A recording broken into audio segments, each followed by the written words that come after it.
Welcome to CATtheMinion YouTube channel. My name is Teresa, but you can call me Cat.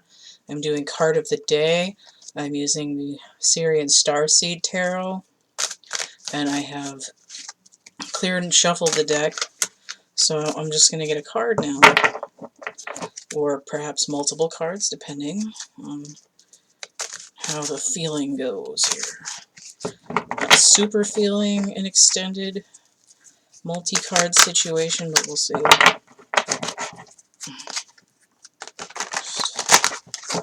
Messing about with the deck to see if a card will come out. I had one almost come out when I was shuffling. Oh, okay. That one is on the floor. Of course it is. Okay, hang on, let me get down here.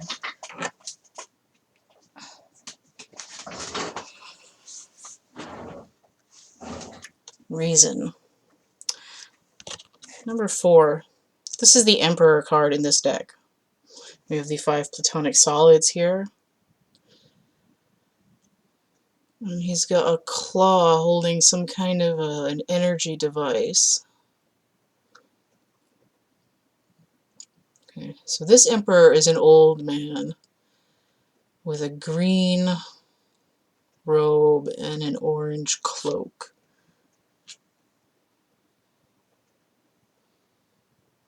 I'm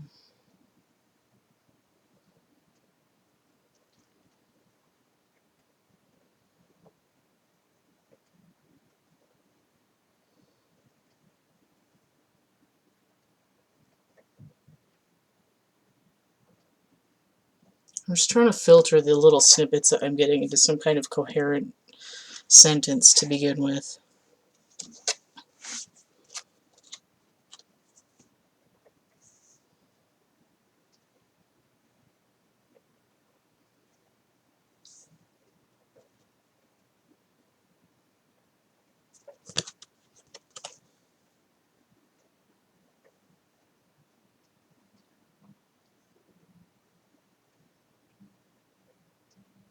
Getting there.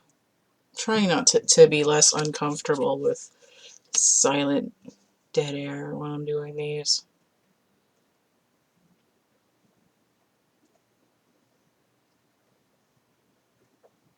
When you stop trying to lock yourself into a certain position, you allow yourself to see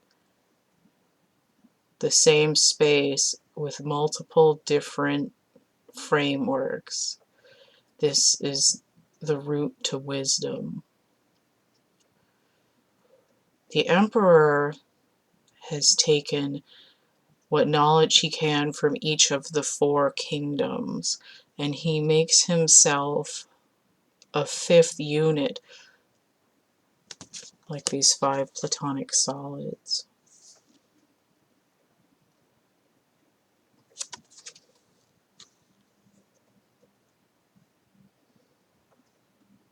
Now, I just learned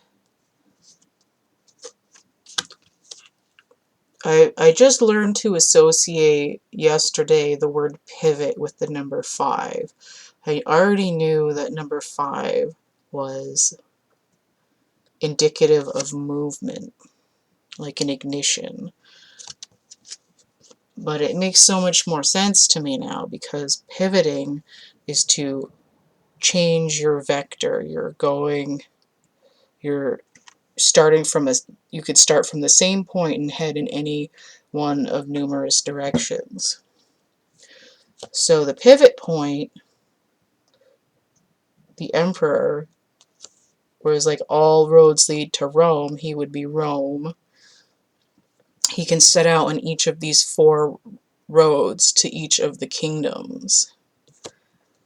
But he knows when he comes back to his castle and he goes up to this tower that he can see all the surrounding lands and have a wider perspective. But he can also go into each of the kingdom and have a detailed view of the minutiae of what those kingdoms represent. So it'd be the gut feeling, the inspiration, the directive, the thoughts communication, the sort of more physical aspect of life, the sort of day-to-day reality, the tangible, the hedonism, although not to excess. It's just, you know, material things. It doesn't have to be in excess. It can just be the experience. And then it would be the emotional sense, the feelings. Like pentacles is like the interface. It's like our parameters, physical world. It's sort of like in Beetlejuice when they're talking about hauntings, and it's like there's differences from manifestation to manifestation. That's what the physical world is. It's these manifestations that we have to follow certain rules and we're limited to. So the reason is taking the time to consider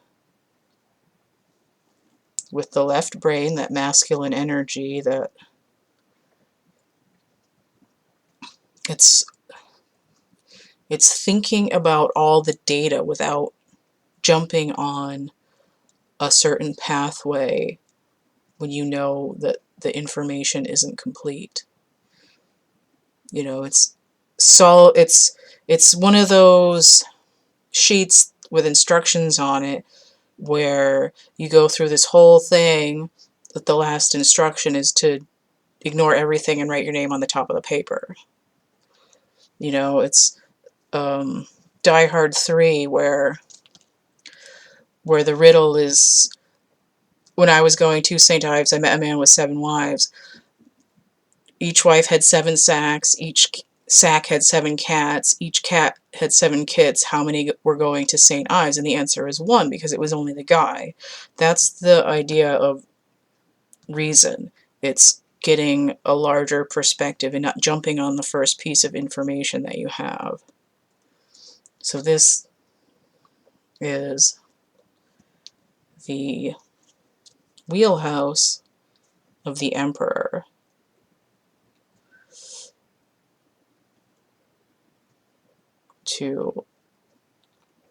So now with the Emperor, he is the match of the Empress. And for the Empress to be where she is, she first has to be the High Priestess. So when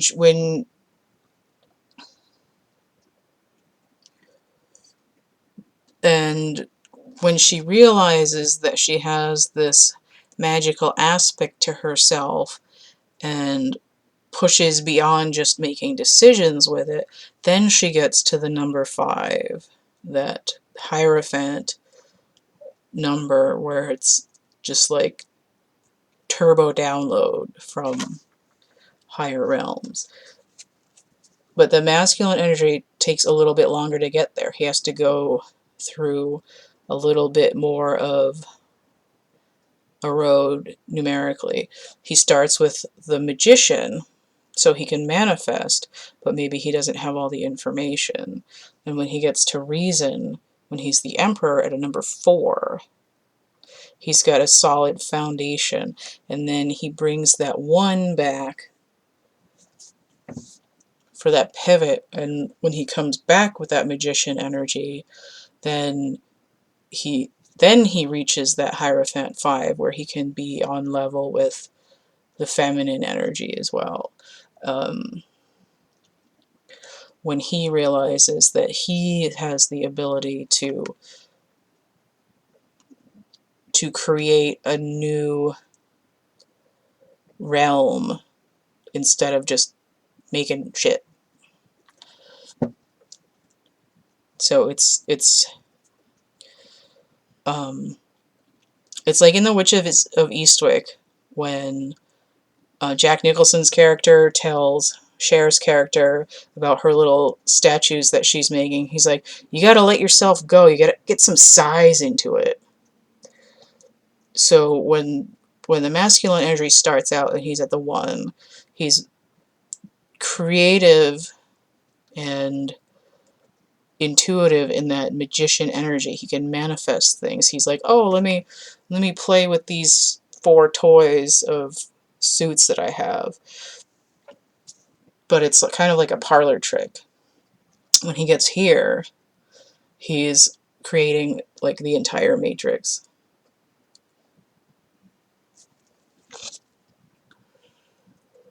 Because he understands completely what each of those other 4 directions do. He's the master of the craft, and in that way, craft being like whatever vehicle you're using to go into any certain direction or manifestation or place. All right. So it's not so much control over the elements as like a symbiosis.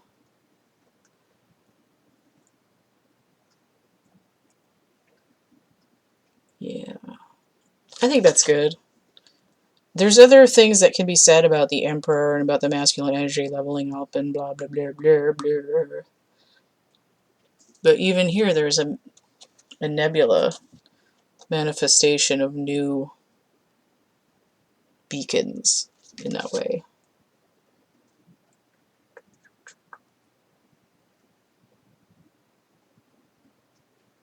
Yeah.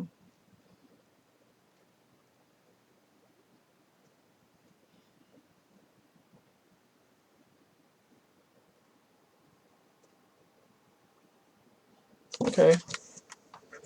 Oh, okay. In my music deck, the song that I have for the Emperor is the Godfather theme, but I have the Slash live version.